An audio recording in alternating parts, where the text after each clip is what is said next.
Welcome back, dividend and value investors. Hey, I hope everyone is doing fine, and I hope that especially your dividend portfolio continues to compound with those really nice, juicy, and addicting dividends. And oh boy, we have seen also quite some dividend hikes over the last weeks, right? Just this week, HP Inc., one of my current dividend darlings that I'm investing in, again, a 5% hike. I love it. But speaking of which, have you seen Medtronic's dividend growth chart? Now tell me, this is chart porn, right? This is really, really nice chart porn. But yeah, let's print this chart into our minds, because I will share today my analysis and thoughts on Medtronic in today's video.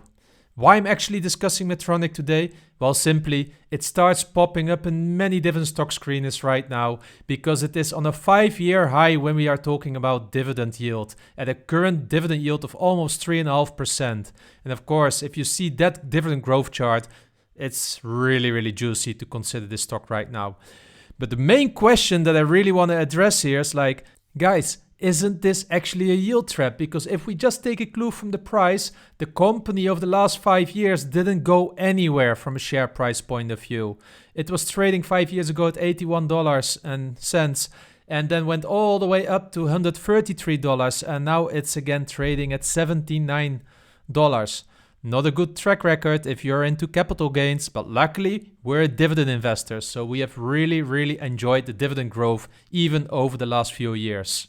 But okay, let's go into my analysis because I own already some Medtronic. I bought it like 2 or 3 years ago when it was trading around, I don't know, $78. This is the cost per share in euros. It was trading at the time, the dollar for the euro around 120. And you can see it's really a small position in my portfolio. It only allocates 0.6% to my total dividend income. Oh, and by the way, if you like to have a dividend portfolio tracker like this one, don't worry, go to the description of this video. You will find the link there. You sign up with your email and you get it for free, no charge at all, into your inbox.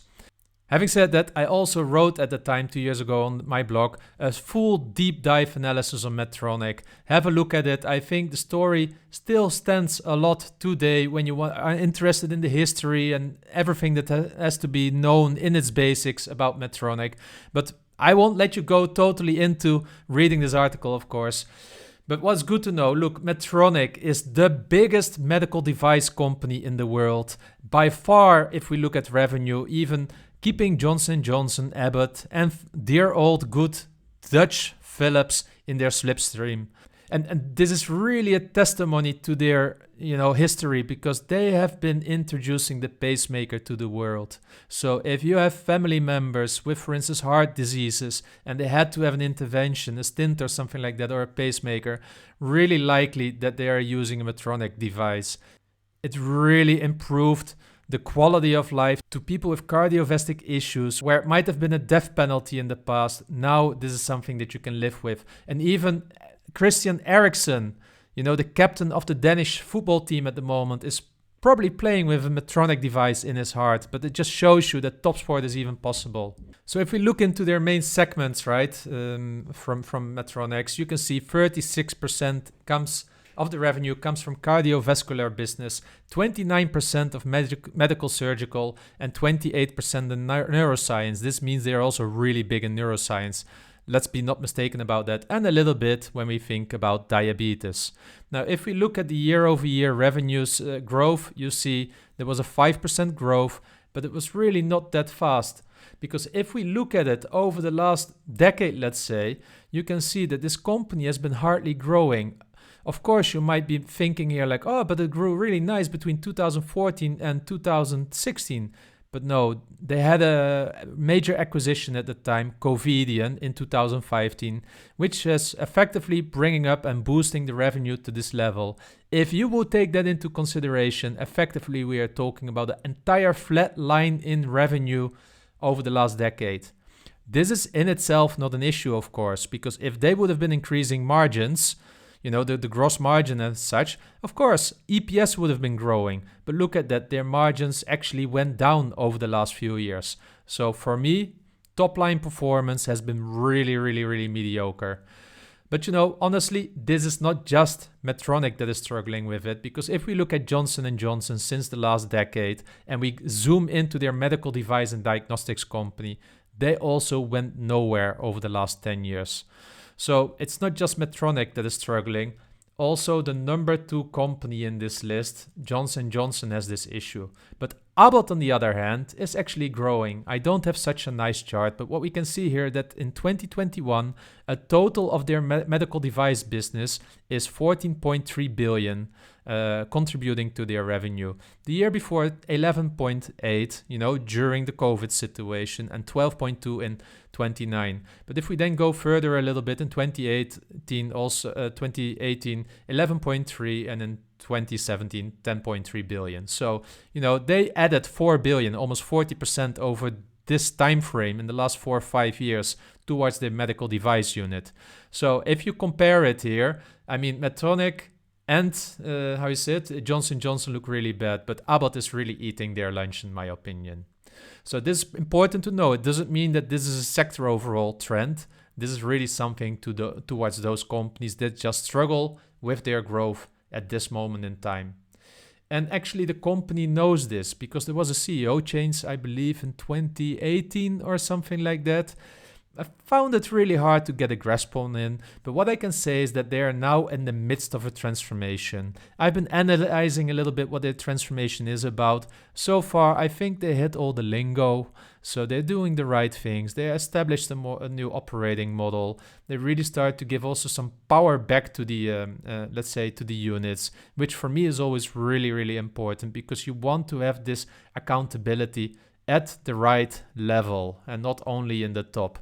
They talk a lot here about attracting top talent and such, so they really understand where their issues are to really drive this new growth. So I'm bought in when it comes to this transformation. However, cash is king. This really needs to be translated into future cash flow, right? Now, what I like more to this, actually, one last moment about this transformation, they're also looking at it from an incentive point of view. And what I truly love is that the old performance of Medtronic was based on non-GAAP diluted EPS growth and just cash flow growth. This non-GAAP, it was always for them a reason to leave it out. And if I'm understanding this correctly, right, their new annual incentive plan for all employees and top executives as well is now based on 1, revenue growth, 2, diluted EPS. It's not mentioning anymore this non-GAAP, and free cash flow, and last but not least, market share. And this is really something that they have been missing. So in my opinion, they are doing the right things in this turnaround. Because in my opinion, this is a turnaround. They need to find a new leg of growth, and with this market share attribution to the performance ratings of every employee effectively, I really think they're onto something now. And at least the incentives are aligned with what I see as a dividend growth investor and a value investor that is needed for this company.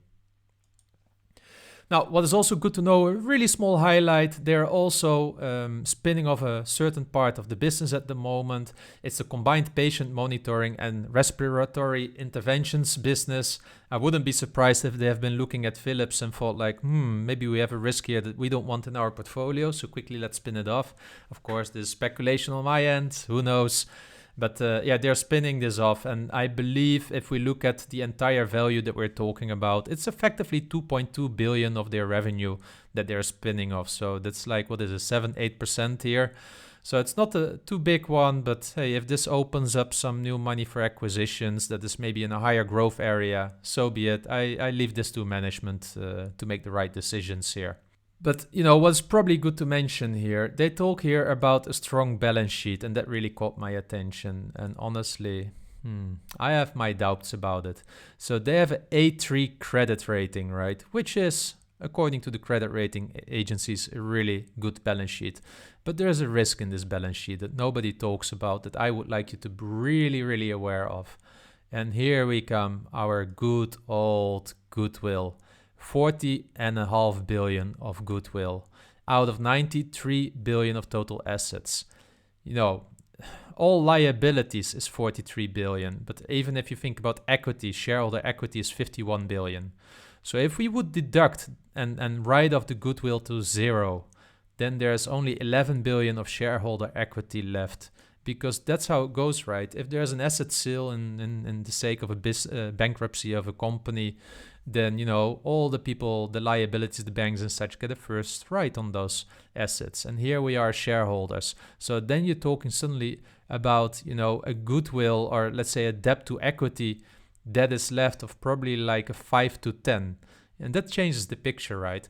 Now, the company is, of course, every year assessing the goodwill. And when I read it up, what they are saying is simple, like, oh, you know, we use a fair value analysis based on future cash flows.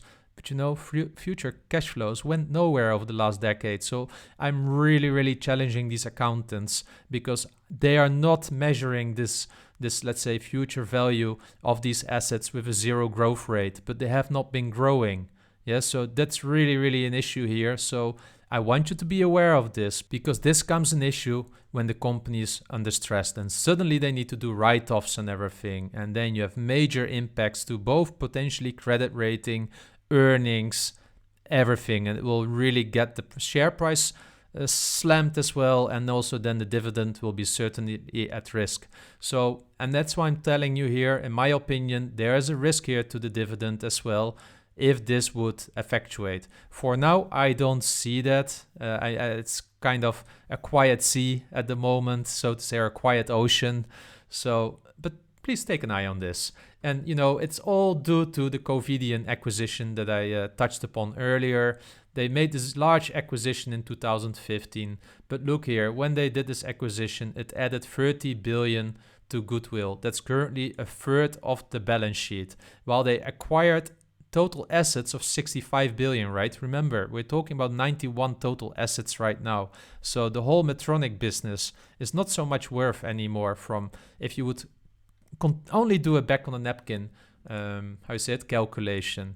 So again, doesn't look too good. This acquisition was really not accretive. I wish they wouldn't have done it, because they have effectively weakened my position as a shareholder. And yeah, we need to live with it now. I hope they get some more growth back into it, but it's definitely not a good acquisition. Not as bad as the Monsanto acquisition by Bayer, but nothing's to write home about either.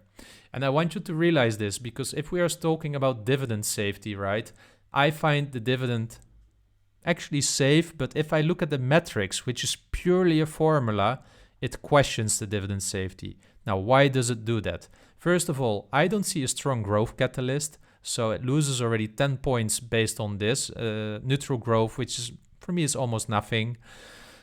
Also a high free cash flow payout ratio, which deducts points. Also, like, no growth in EPS and hardly any growth in free cash flow over the years, also deducts quite some points. And also relatively low interest coverage here as well. It should be definitely more than 5, right? So I didn't collect points for all of this, and that's why it's unquestionable. Why do I think that the dividend is safer than my algorithm based on my experience is saying? Because the company is committed to their dividend growth. They have a transformation plan in place. So if that would turn out to go well, growth prospects would go up, and then, you know, this would look much better. But I want you to be aware of this, because if you go to Simply Safe Dividends, they have a very safe score of 99. I haven't really spotted their reasoning about behind it. So, you know, I think they are looking just at the basic dividend metrics mainly, and I totally don't agree with those. So maybe reality is probably somewhere between 60 and 70 if I would use their methodology mixed and blended in with mine. Now, how do the key trends look like? I was already mentioning about EPS and free cash flow per share trend. You see, it went nowhere. It actually went down on average if you take the full decade into consideration. What is good is that they are conservative in their payout policies. Over the last decade, they had usually more free cash flow left than they rewarded shareholders in the form of dividends and share repurchases. But if we look at the share repurchases, right, they had to issue some shares with the Covidian acquisition. And then you see that they've been throwing billions at this company. I think the company is currently trading at, 105 billion market cap, right? Now, and they have been buying back shares over all those years that it was actually trading at 130 billion market cap or something like that. Putting here in, you see 3.5 billion, 2 billion, 5.5, so another 3 billion. Let's say they added 12 billion of share repurchases, and they haven't how is it reduced their shares with 10% at the same time, because it was 1426, it's now 1340, so it's maybe 6-7%, and that's because they're also issuing shares quite a bit, almost $500 million every year, because they are rewarding employees. So yeah, also here from a shareholder return, don't expect too much from buybacks. It's really the dividends that we need to do it with. And of course, at a 3.5%, it's currently an attractive dividend yield. Last but not least, if we look at the long-term debt, it looks generally good from this point of view. If you look at the balance sheet, if you don't take the goodwill into consideration, yeah, everything looks relatively good. So the question then is like, okay, what is this company worth? You heard already some of the complaints I have about Medtronic. No top line growth, no bottom line growth, not over the last decade, a poor acquisition, lots of goodwill, doesn't look good. I have no clear tailwind for this company other than my trust in the CEO, who I don't really know that much, in that they will do a good transformation, and I would even call the turnaround. So if we then look at Medtronic overall, right, 45 years dividend growth, let's not forget that this is really why we love Medtronic, because of the chart porn. But it's not enough properly. The Chowder rule is still in our favor. I don't know if they will be able to continue growing the dividends with 10% at these payout ratios. Forward PE looks good with a 15. So generally, of course, analysts are more optimistic than about what happened in the past. I see that continuously, but the current price to earnings is 25 and price to cash flow is 22. That at a share price of 80, which is significantly lower than it has been trading earlier this year, and at a 5-year low, still it is spotting these numbers. So no wonder institutional investors are not easy on this stock and are actually slamming it a little bit for their recent performance. If we look at the 5-year EPS growth, it was already mentioned, credit rating looks good, debt to equity looks good, and here comes the number. Effectively, they are not adding value, because if I use my numbers, right, my return on invested capital numbers, they're actually lower than the cost of capital. So they're not adding value for us as shareholders. Now, if I then start looking into this, right, free cash flow currently at 4.8 billion. If you take the 5-year average, it's approximately the same. Yeah, so let's run with these numbers and let's be optimistic. Let's take a 5% growth rate in the free cash flow for the next 5 years and 3% thereafter. At a discount rate of 10%, I'm easy on them. I could have put also 12.5%. And let's say that this company has high quality products, so usually it gets a decent multiple of 16. We're talking then about a fair value per share of 57. But let's be even more optimistic. Let's be bullish. 7% growth in the first 5 years and 4% thereafter, and a terminal multiple of 18. We're talking just about $67. At a current share price of $79, I still find this company overvalued. So guys, this is it really for me, right? It is not fairly valued, Medtronic. I truly believe that value of a company today is really the sum of their total future cash flows discounted towards today. And based on that, it doesn't look good, not either at a 5-year high of their dividend yield. We have not seen this dividend yield anymore. Now, the question is then, what am I doing with this? Because first of all, I'm a dividend growth investor. So I use it with a value mindset. Now, what I'm probably going to do here, I might nibble in just, few shares to bump up my entire portfolio position or something like that to 1%, maybe 1.5%, something like that. So a small additional stake, just betting on the fact that they will continue growing their dividend.